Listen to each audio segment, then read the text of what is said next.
Circle 8. Circle 8. Circle 8. Welcome to Circle 8.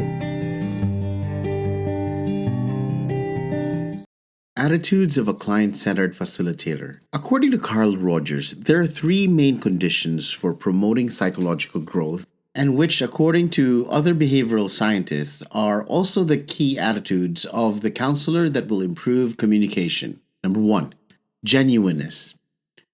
Genuineness demands transparency, the absence of any pretense. There is no hiding behind a professional demeanor or a false front of personal superiority. There are no hidden innuendos, no retreat into jargon, no defense to hide counselor inadequacies. As Roger states, when I can accept the fact that I have deficiencies, many faults, make lots of mistakes, and I am often ignorant when I should be knowledgeable, often prejudiced when I should be open-minded, often have feelings which are not justified by the circumstances, then I can be much more real. Genuineness has the following ingredients: self-awareness, self-acceptance, and self-expression.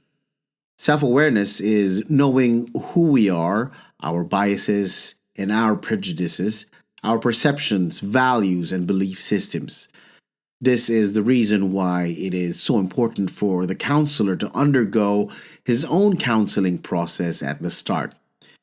This helps him become more aware of the self. Self-acceptance refers to owning the full range of feelings and thoughts one has and not being ashamed of any part thereof, whether it be positive or negative.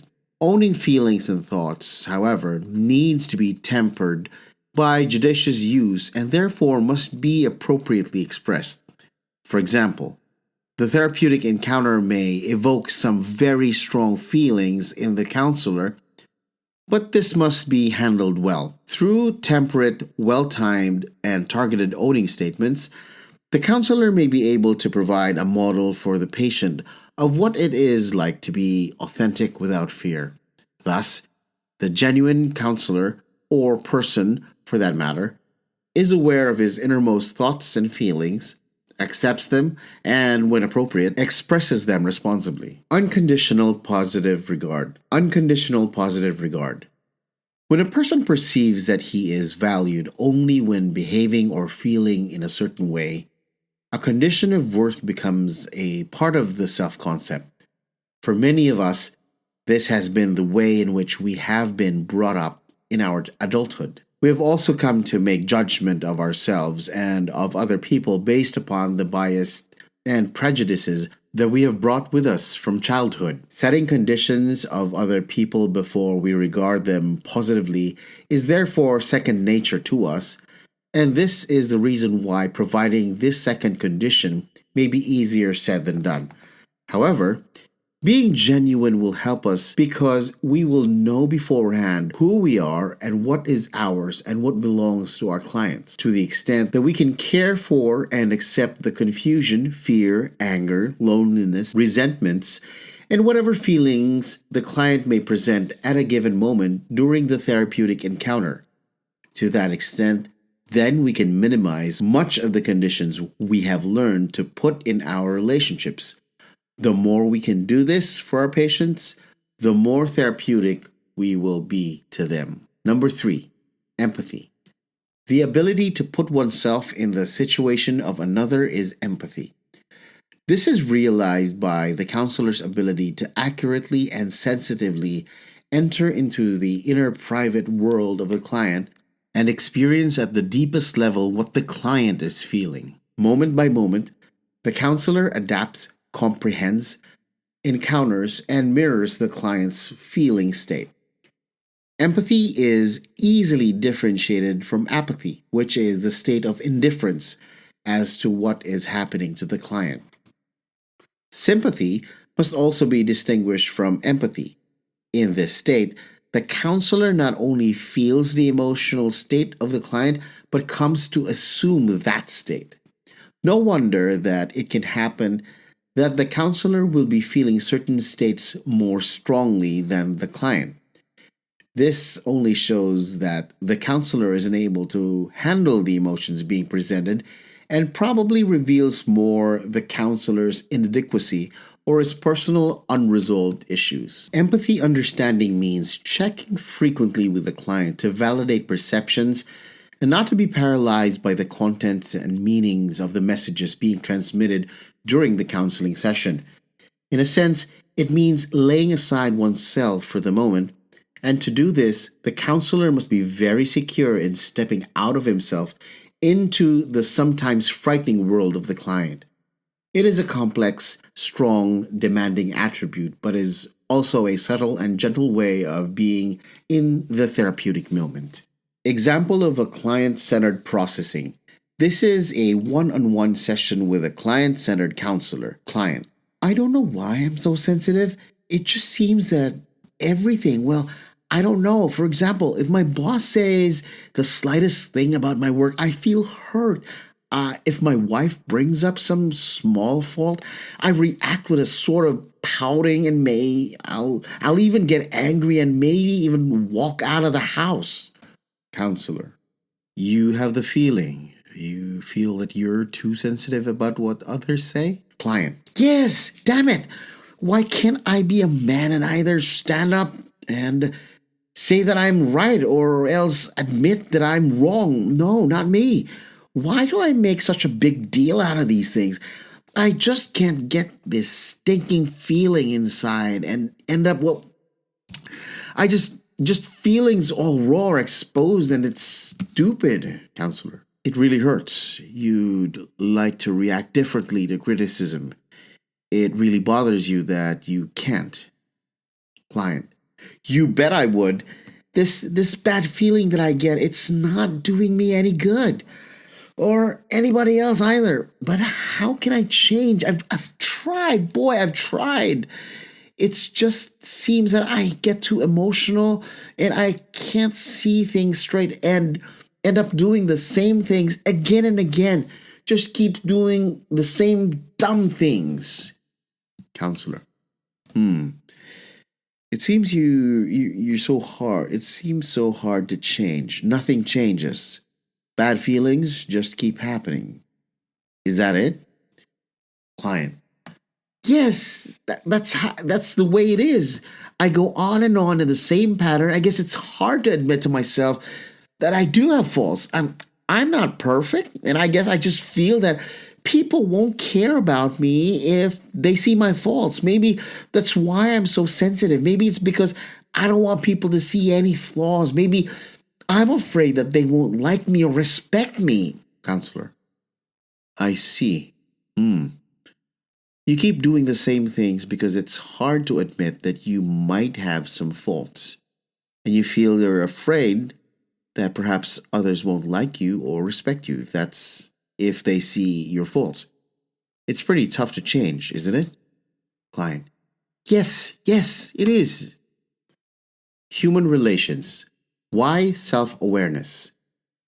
Self-awareness is the process of knowing the self, its strengths and weaknesses, fears and insecurities, and the likes in such a way that the person sees them from a holistic vantage. Simply put, the act of seeing myself perceiving. The effect of such is to give ground to self-understanding. Self-understanding.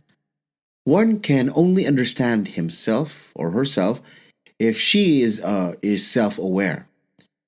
This does not necessarily mean going into the reason of selfhood or personality, but the closer affinity brought about by the experience by the person to his self. Self-acceptance. It is the effect of self-understanding. The moment the affinity comes to a degree of being comfortable with one's own self, the person no longer judges himself as to good or bad or right or wrong. He admits his shortcomings and takes pride in his strengths, entering into the realization that his self is the only self he has got. Self-responsibility. Only when a person accepts an act to be emanating from himself does he become responsible for the act. Responsibility is the cornerstone in every humanistic psychotherapy, such that Failure to take responsibility in one's actions is fatal to therapy.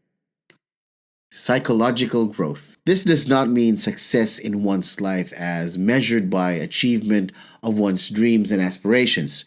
This means, however, that the internal state of coping with the different facets of life could offer whether of abundance or deprivation, including problems and life's trials in a more mature way. The end result would most likely be described as life syntonic. That is, the person has hope and faith on life. The growth path: self-awareness, self-understanding, self-acceptance, self-responsibility, and psychological growth. The death path: self-defensiveness, self-confusion, self-denial, self-rejection, psychological death. Levels of communication. These 5 levels of communication represent the different degrees of willingness to disclose oneself to another person. Level 1. Cliché. The cliché level of communication is the most superficial of all levels. In fact, there is no communication here at all. We say things without really meaning it. This is the communication that exists in a cocktail party. Such communication is highs and hellos. Level 2. Gossip. The gossip level involves facts about other people.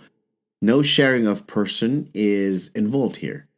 You talk about what so-and-so has been doing, or how so-and-so did it, or did what. This is the level of communication that exists between acquaintances. Level 3. Ideas and judgment. Otherwise known as testing the waters level, here the individual might either advance or retract from sharing more of his ideas if he feels that they are not accepted as uniquely as his own. Some elements of feeling is involved here. You also share your own subjective judgments. Level 4. Gut. Here, you do not only share your ideas and judgment about a particular issue or person or your stand on certain things, but you involve yourself and express whatever feeling you have. In this level, you have the guts to say, I don't have to be worried in telling you about my political convictions because I know you understand and accept me as I am. This level usually exists among best friends, boyfriends, and most especially married couples. Level 5. Peak. The peak level of communication is the level of empathy and mutual understanding and at which husband and wives interact. One can say that we almost think like and feel as one. There is a full understanding between the two of us. It is like viewing another person's world according to his own perspective and yet very much aware of your own personal reactions. Rules for gut level communication. If human friendship is to mature between any two persons, there must be absolute and honest mutual revelation. This kind of self-revelation can be achieved only through what we have called gut-level communication. There is no way and all the reason in which we induce to rationalize our cover-ups and dishonesty must be seen as delusions. It would be much better for a relationship to tell the other person how one really feels about the other than to enter into the stickiness and discomfort of a phony relationship. Rule 1. Gut-level communication. Emotional openness and honesty must never imply judgment of the other. I am simply not mature enough to enter into true friendship unless I realize that I cannot judge the intention or motivation of another. I must be humble and sane enough to bow before the complexity and mystery of a human being. If I judge you, I have only revealed my own immaturity and ineptness for friendship. Emotional candor does not ever imply a judgment of you.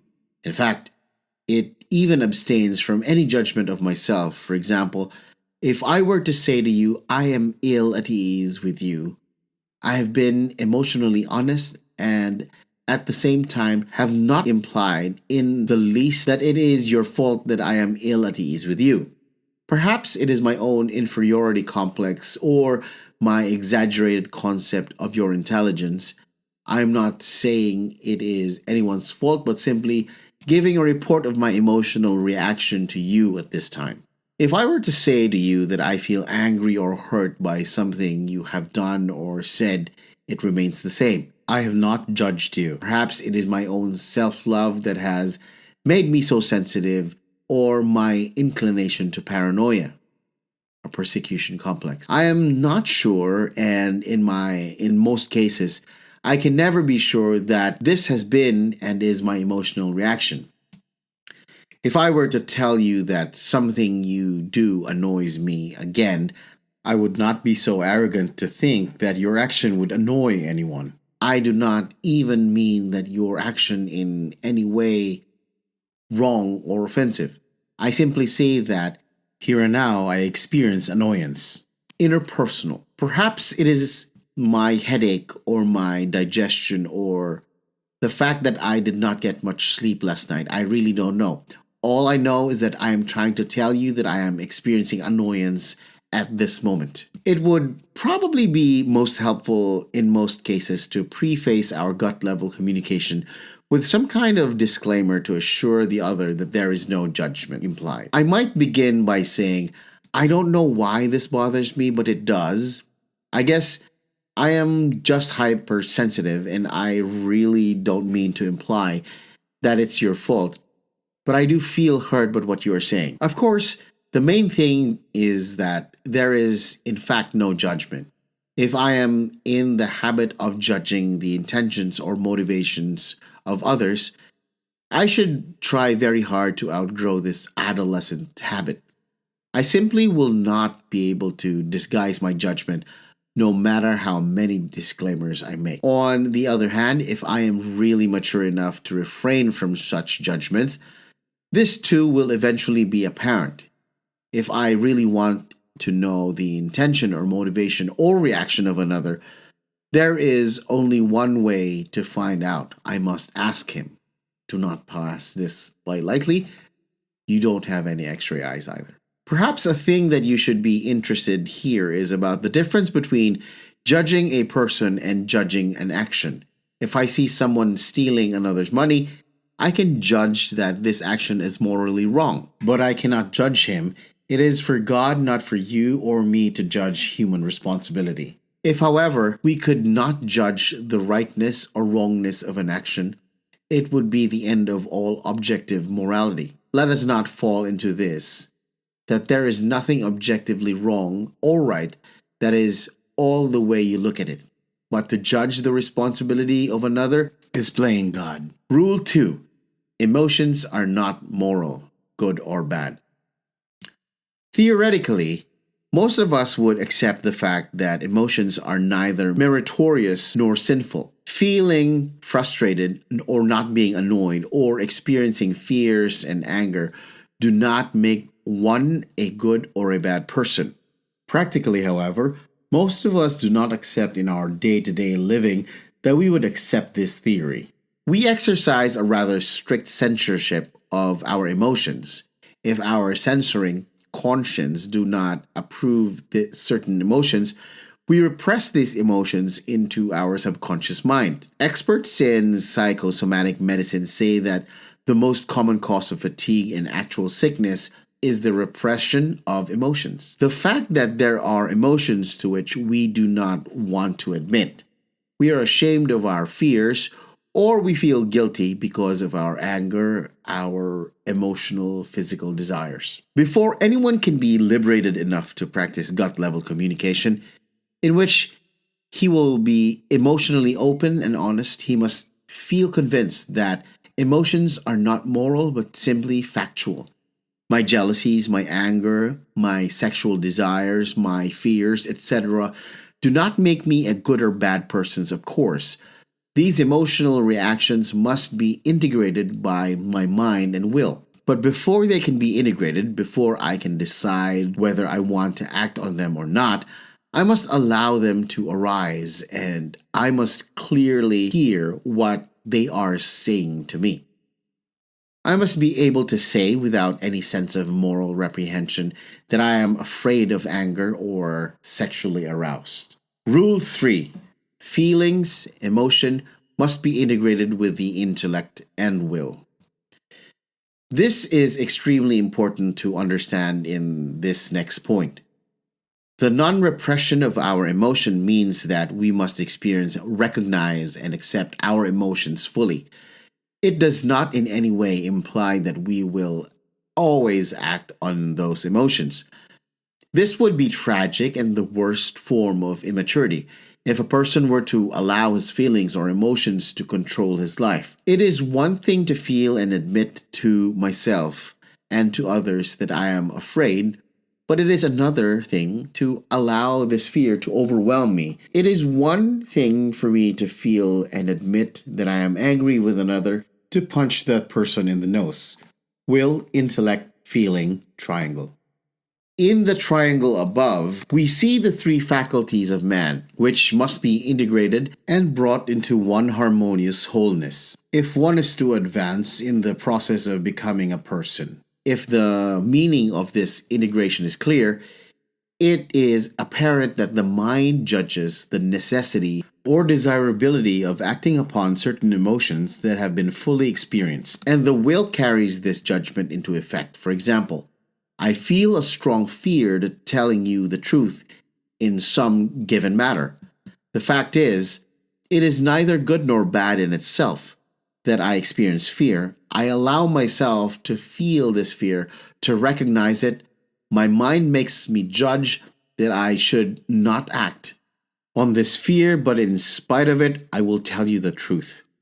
The will consequently carried out the judgment of the mind, which is to tell you the truth. However, if I am seeking a real and authentic relationship with you, I wish to practice gut level communication. I must tell you something like this. I really don't know why. Maybe it's my streak of cowardice. I feel afraid to tell you something, yet I know I must be honest with you. This is the truth as I see it. Or, to take another example, as when I tell you the line, I feel very tender and loving towards you.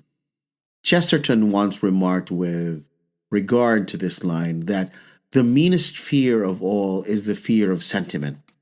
Perhaps it is our cultural heritage, or maybe it is the fear of rejection, but we often experience a great reluctance to be externally tender and loving. Perhaps in this case, my mind will pass judgment that it is right to act on this impulse or feeling, and again, my will carries the judgment into execution. It should be obvious that in the integrated person, emotions are neither repressed nor do they assume control of the whole person. They are recognized. What is it that I am feeling? And integrated. Do I act on the feeling or not? Rule 4. In gut level communication, emotions must be reported. If I'm to tell you who I really am, I must tell you about my feelings, whether I will act upon them or not. I may tell you I am angry, explaining the fact of my anger, without inferring any judgment of you, and not intending to act this anger. I may tell you I am afraid, explaining the fact of my fear without accusing you of being its cause, and at the same time not succumbing to the fear. But I must, if I am to open myself to you, allow you to experience or encounter my person and tell you about my anger and my fear. It has been truly said that we either speak out, report our feelings, or we will act them out. Feelings are like steam that is gathering inside a pressure cooker, kept inside and gathering strength. They can only blow the human lid off, just as the steam inside will blow off the lid of the pressure cooker. We have already referred to the verdict of psychosomatic medicine that repressed emotions are the most common cause of fatigue and actual sickness. This part of the acting out of headaches, skin rashes, allergies, asthma, common colds, aching backs or limbs, but they can also be acted out in the tension tightened muscles, slamming of doors, the clenching of the fist, the rise of the blood pressure, the grinding of teeth, tears, temper tantrums, and acts of violence. We do not bury our emotions dead. They remain alive in our subconscious minds and intestines to hurt and trouble us. It is not only much more conducive to an authentic relationship to report our true feelings, but it is equally essential to our integrity and health. The most common reason for not reporting our emotions is that we do not want to admit them for one reason or another. We fear that the others might not think well of us, or actually reject us, or punish us in some way for our emotional candor. We have been programmed not to accept certain rationalizations and say that we cannot report these emotions because they would not be understood, or that the reporting them would disturb a peaceful relationship or evoke an emotionally stormy reaction from the other. But all of our reasons are essentially fraudulent, and our silence can produce fraudulent relationships. Anyone who builds a relationship on less than openness and honesty is building on sand. Such relationship will never stand the test of time, and either party to the relationship will draw from it, if any, noticeable benefits. Rule 5. With rare exceptions, emotions must be reported at the time they are being experienced. It is much easier for most of us to report an emotion that is a matter of history. It is almost like talking about another person when I can talk about myself a year or 2 years ago and admit that I was very fearful or very angry at that time. Because they were transient emotions and are not gone, it is easy to disassociate these feelings from my person here and now. It is difficult to recapture a feeling once it has passed into my personal history. We are often puzzled by such previous emotions. I don't know why I ever got so excited. The time to report emotions is the time when they are being experienced. Even temporary deferral of this report of emotions is unwise and unhealthy. All communications must obviously affect not only the transmitter of the communication, but also the receiver, who is to accept the communication. Consequently, it could occur that in the integration of my emotions, my judgment may dictate that this is not the opportune moment to report my emotional reaction.